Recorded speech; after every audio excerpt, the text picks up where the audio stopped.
Well, students are unhappy with the new NSFAS requirement. It states that any student studying for less than 60 course credits is no longer eligible for accommodation, living expenses, as well as transport allowance. Cape Peninsula University of Technology students at the Bellville campus are now up in arms and are meeting with management today. Our reporter, eNCA's Nobesuthu Hejana, is following the story for us, and she joins us live now to give us this update. Nobesuthu, good morning to you, colleague.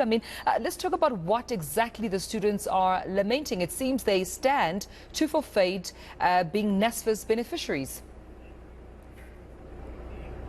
Well, Tubela, according to the university spokesperson, she did mention that that meeting is set to take place this afternoon, but she did not say at what time.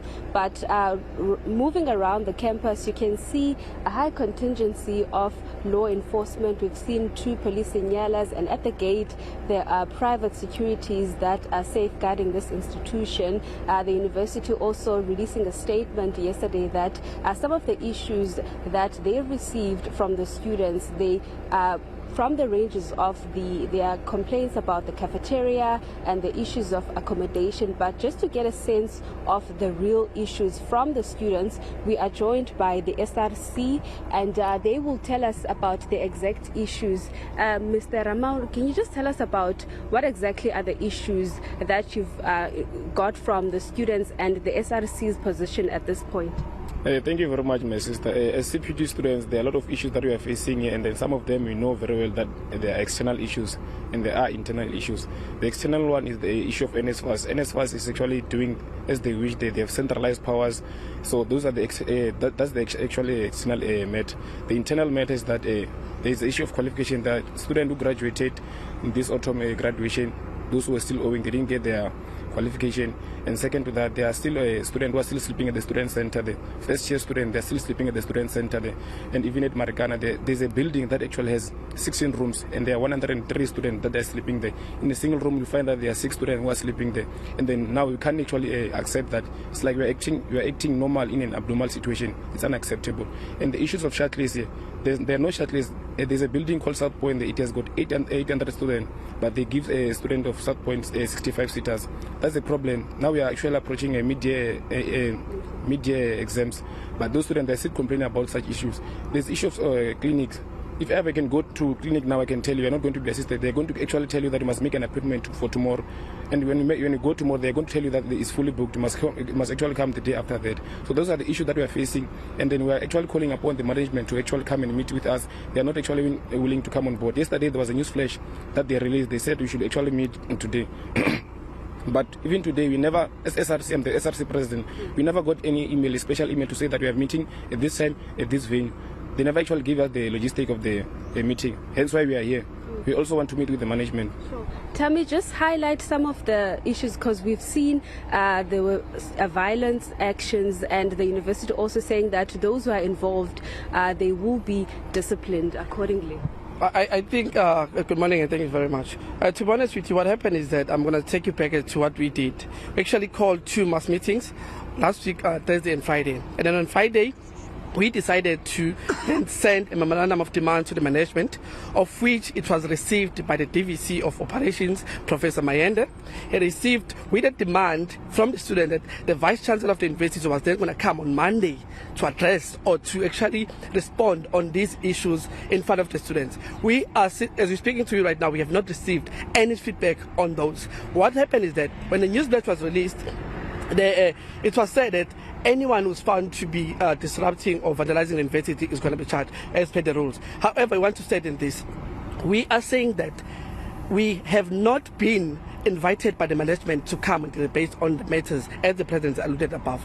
All we're waiting for is a form of a feedback from the Vice Chancellor to the Central SRCS to say on this day, on this date, we are going to sit and deliberate on this matter. Students are at home, sitting at home, because we said, and we still say it today, we are not going to have any operations until all the demands of the students have been met. Thank you.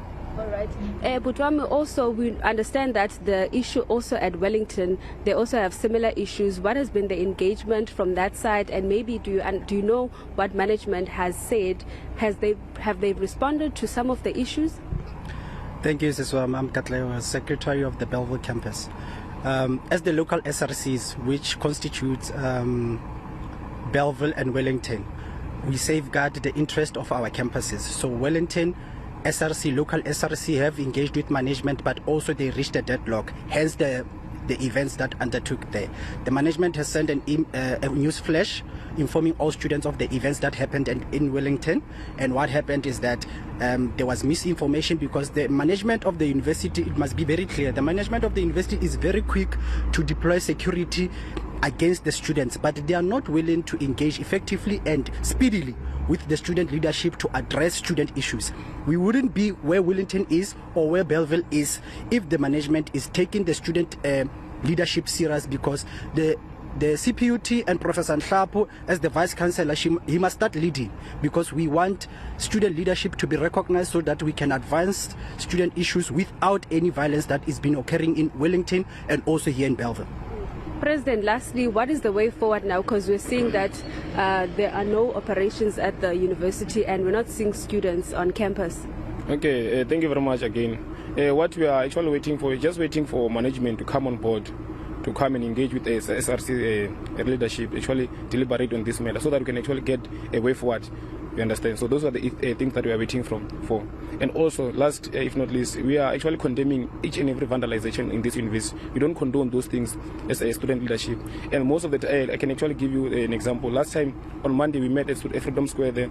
While we were actually having a meeting there, the police and the private security, they started shooting at us with the stun grenade and tear gases. Those are the things that we are facing at.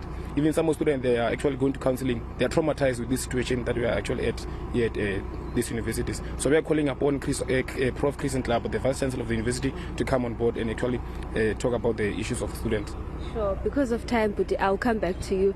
Tumelo, those were some of the sentiments shared by the CPUT SRC, but we're hoping to get a word from the university just to find out what is the way forward, because we're seeing students are not on campus, or there's no teaching or learning in this particular campus, and there's quite a lot of police or heavy police contingency on campus, and like they said, they are waiting to be engaged by the management of the institution.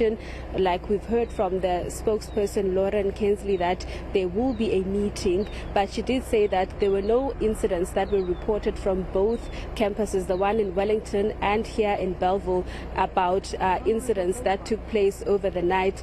But we will wait for them to tell us what is the way forward and whether the institution is willing to engage with the SRC to iron out some of the issues that they are highlighting about the students that have not yet got accommodation and other matters that include NSFAS.